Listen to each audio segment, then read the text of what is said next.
Bonjour. Aujourd'hui, pour répondre à un certain nombre de questions qui sont souvent posées, je vous propose de repasser par des schémas, des croquis qui n'auront pas valeur bien évidemment de photographie exacte, mais plus à prendre comme des mises en image, des symbolisations de ce qui se passe en soi, puisqu'il ne s'agit de rien d'autre toujours que de ce phénomène de conscience, d'identification, d'oubli de soi, et ensuite, de retour à soi, de réveil, et voilà, donc quelques croquis qui pourraient permettre d'aider certains à mieux voir et être plus tranquille finalement dans ce processus qui est impersonnel et qui se passe de lui-même en soi. Et on commençait par symboliser la conscience multiple, d'objets multiples, de créations multiples, du monde tel que il est dans ce monde de rêve, de la conscience identifiée et bien perçue. Je prends différentes couleurs, voilà, qui vont symboliser différents objets, différents êtres, avec leurs caractéristiques propres, plutôt que de dessiner voilà, une infinité de formes, de créations, de créatures. Eh bien, voilà, je mets quelques couleurs qui représentent à chaque fois, on pourrait symboliser une fréquence particulière. Ça peut être tout aussi bien des règnes végétaux, animaux, humains différents. Ça peut être des émotions, certaines couleurs pourraient correspondre à certaines émotions, d'autres à des sensations, à des perceptions. Mais voilà, ce monde duel, de l'éparpillement de nous-mêmes, qui semble conscient, avec des niveaux de conscience différents, mais chaque manifestation semble consciente en elle-même par elle-même. Ça, c'est le monde, ce qu'on appelle, si on reprend les termes de l'Advaita et de l'enseignement de Nisargadatta, ça c'est le monde du Jiva. Voilà. Qui a l'impression, s'il s'identifie à cette partie, par exemple, particulière là, eh bien d'être conscient, d'être cet individu-là particulier. Avec aussi toute l'interprétation du fait que la conscience émanerait de cet être-là particulier.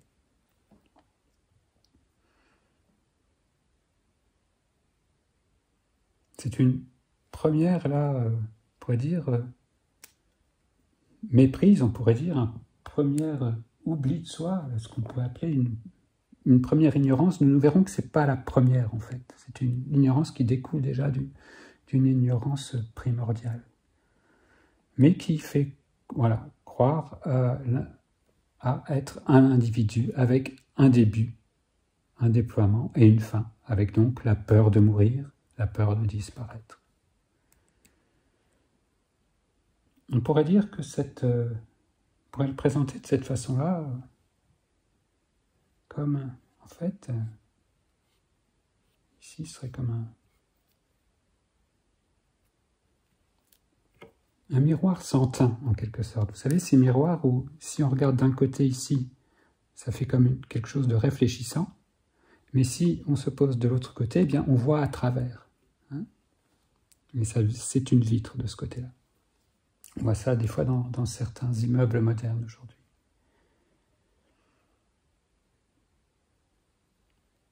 On pourrait situer la conscience témoin, la conscience pure, ici.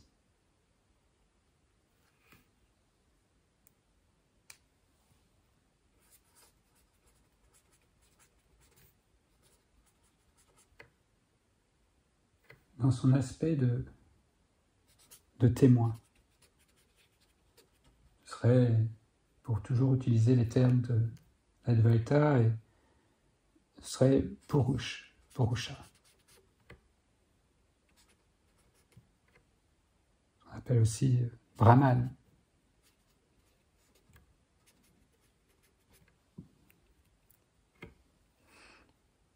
L'autre aspect de la conscience, c'est la conscience manifestée. La conscience manifestée, Nisargadatta nous le redit régulièrement dans ses textes, elle va se manifester à travers ce « je suis », l'illusion primordiale, la manifestation primordiale.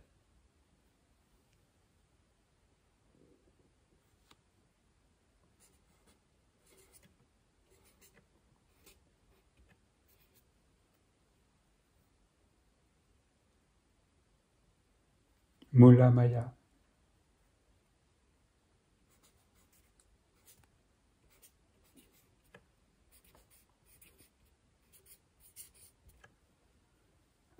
À travers, au moyen de... Mettre un peu là, comme ça encore. Les trois gunas.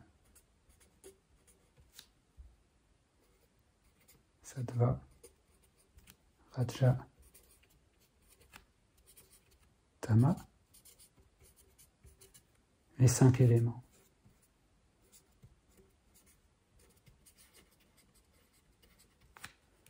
Ça, c'est le référentiel advaitique, celui sur lequel se repose Nisargadatta. Si vous avez d'autres référentiels, faites la transition. Dans toute référentiel, dans toute voie, il va y avoir ces mêmes principes.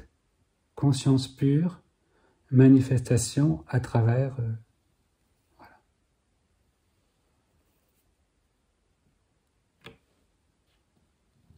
Donc là, tant qu'il n'y a pas encore... ce processus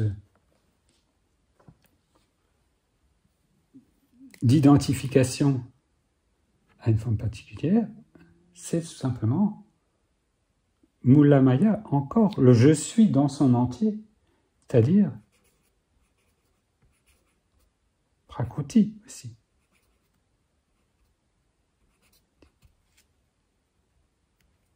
Conscience,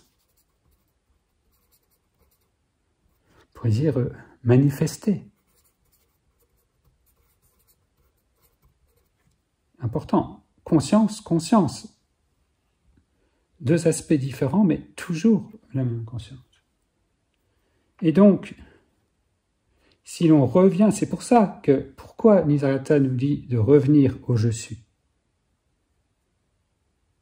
Déjà pour sortir de cette identification réductrice et oriente peut-être. Là, il n'y a pas de conscience véritablement. La conscience, c'est la conscience de la manifestation, ce n'est pas la conscience de cet objet particulier qu'on l'appelle comme on veut, que ce soit un corps ou autre chose.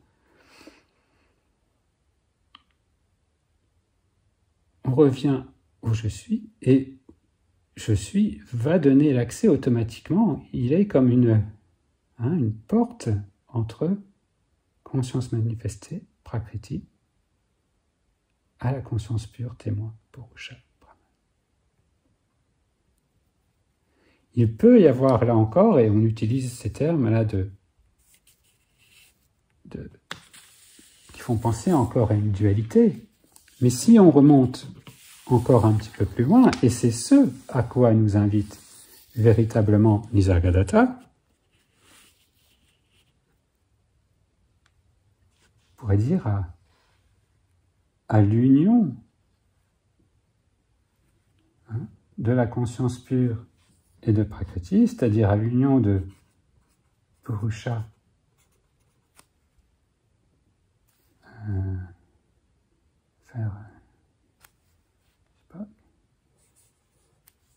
et Prakriti,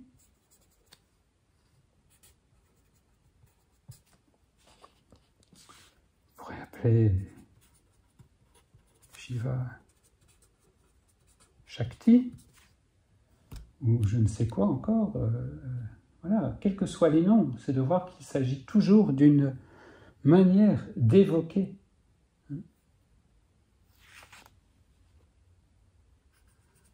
témoin, le manifesté, le connu.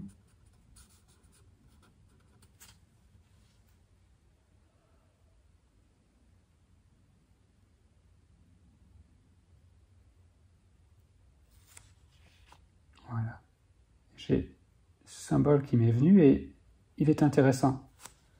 Parce qu'en fait, voilà, symbole de l'infini, si on le regarde un petit peu différemment, en fait, on peut voir que si on on le dessine sous un angle un peu différent, on peut voir qu'en fait, il ne s'agit pas vraiment de cercles côte à côte, mais d'une torsion, d'une distorsion de quoi? Eh bien, d'un même seul et unique cercle.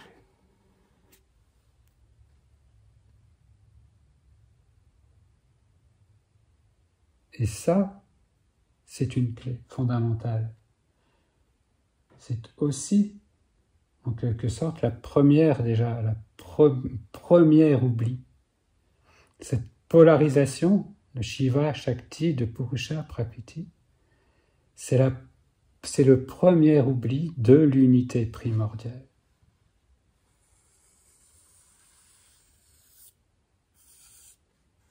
Là, et c'est ce qu'évoque Nisargadatta quand il évoque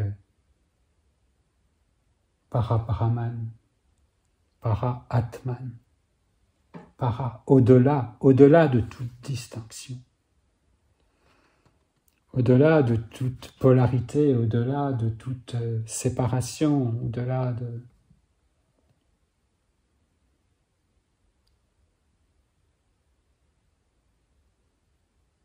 de toute connaissance même.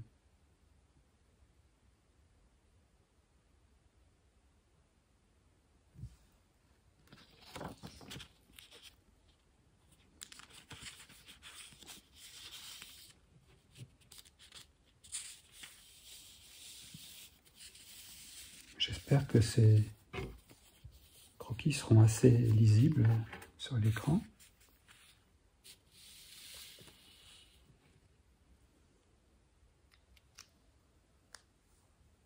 C'est véritablement notre réalité. Qu'on la dessine comme un cercle qui englobe tout, aussi vaste que le plus vaste, que comme l'évoque aussi souvent Nisargadatta, puissions la considérer comme une infime graine, hein, cette infime graine, cet infime grain de poussière.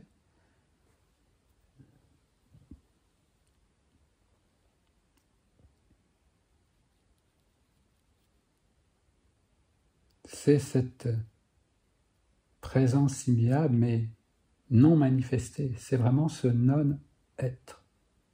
C'est avant tout. C'est avant tout.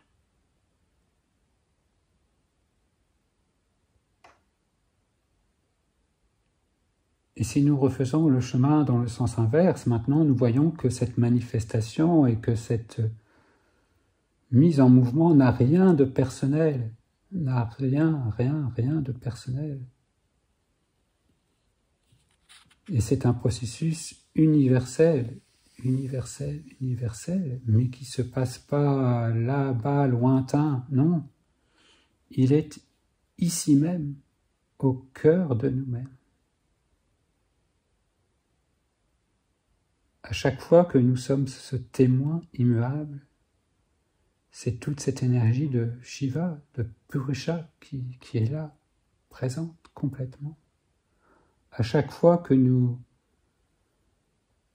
contactons la manifestation dans son entier, ce mouvement de la vie, cette danse de Shakti, eh bien c'est Prakriti, c'est le manifesté, et c'est ce mouvement de la manifestation qui n'est rien d'autre qu'un mouvement de conscience.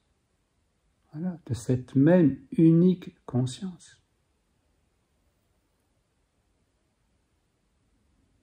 Il n'y a rien à rejeter, il n'y a rien à combattre.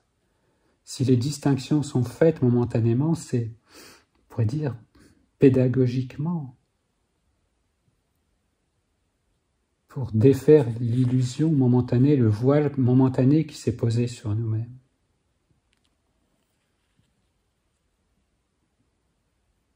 Et ensuite, eh bien, cette manifestation se continue, cette sorte de séparation se continue, semblant nous couper de la conscience témoin, de la conscience pure, mais en fait, n'oublions pas cette porosité, on pourrait dire, là, symbolisée de cette façon-là, mais en fait que tout est prakriti, la manifestation, et jusque dans la densification d'une manifestation de tout ce qui peut être perçu à travers les gunas, à travers les éléments, n'est que vibration de la conscience. Il n'y a rien d'autre.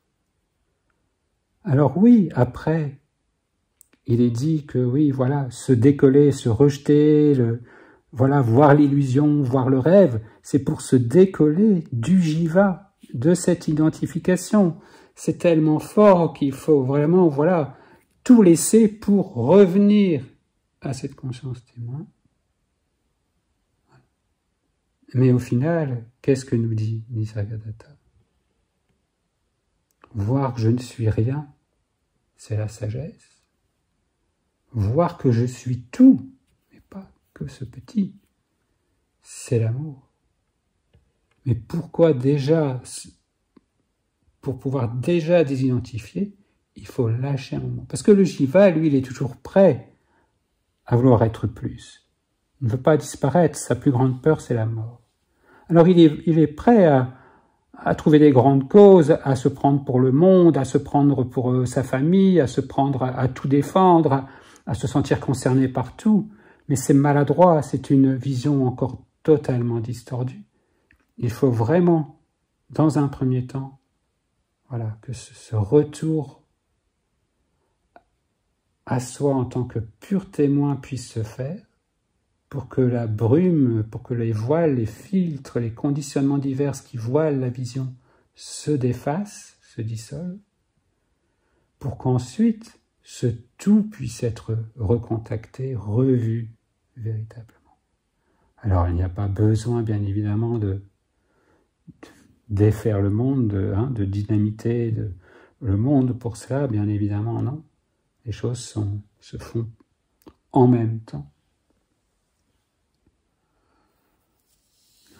Et voir que toute cette dimension, même, on pourrait dire, divine, de plans supérieurs, comme on les appelle, ou autres, ne nous sont pas étrangers. Oui, semblent séparés du jiva, qui lui est tellement une condition fermée et séparée, que tout lui semble étranger de toute façon et lointain.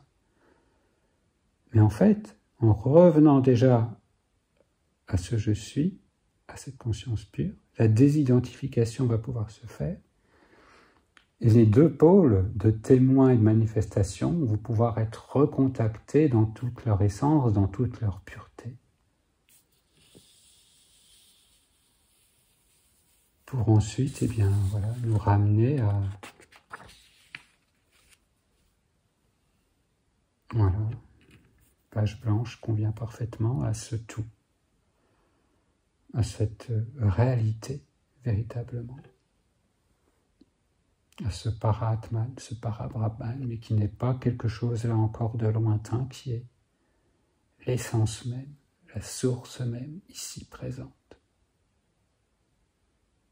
Pour peu que nous lâchions encore toute velléité de connaissance, de savoir, de faire ceci, de se manifester de cette façon-là ou d'une autre. S'abandonner. S'abandonner à quoi? À qui? À notre propre mystère.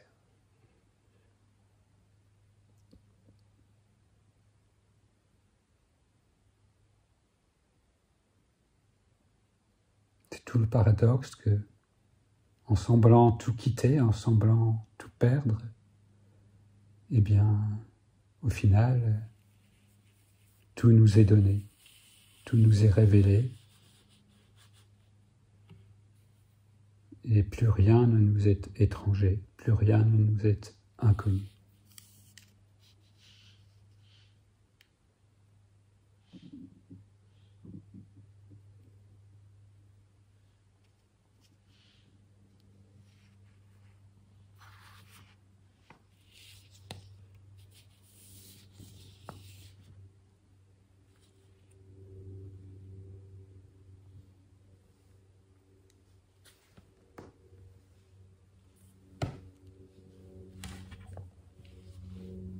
On pourrait finir ainsi.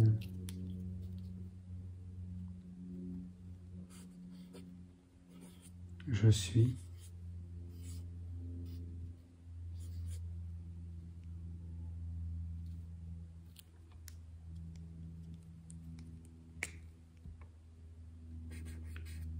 Multiple.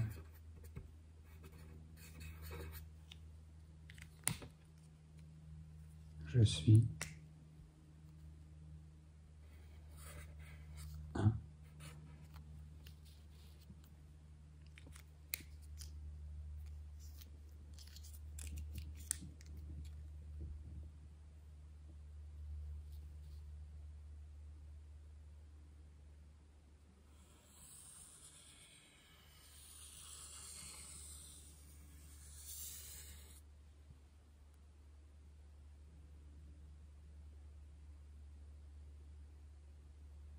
Souvenez-vous de ce symbole de l'infini qui, quand on le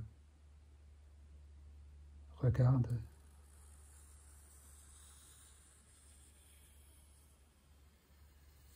devient vraiment ce symbole d'unité.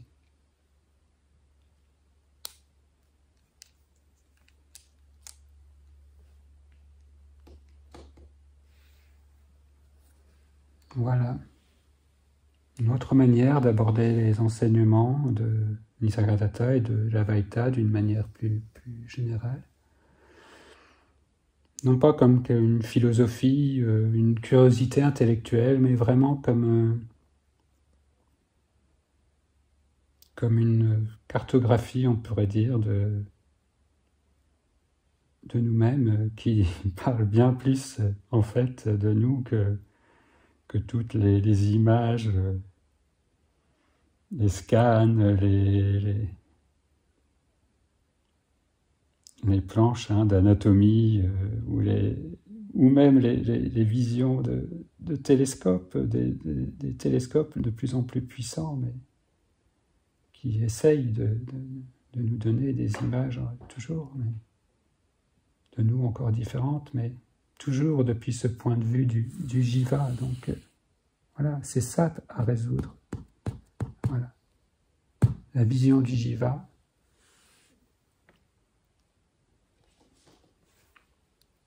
Et la vision du jnani, qui est cette vision qui englobe tout. Voilà.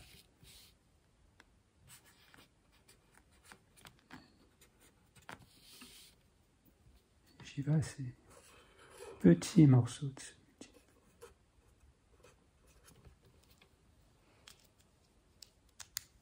Voilà. Bien à vous. Au plaisir de se retrouver autour des enseignements de Nisargadatta.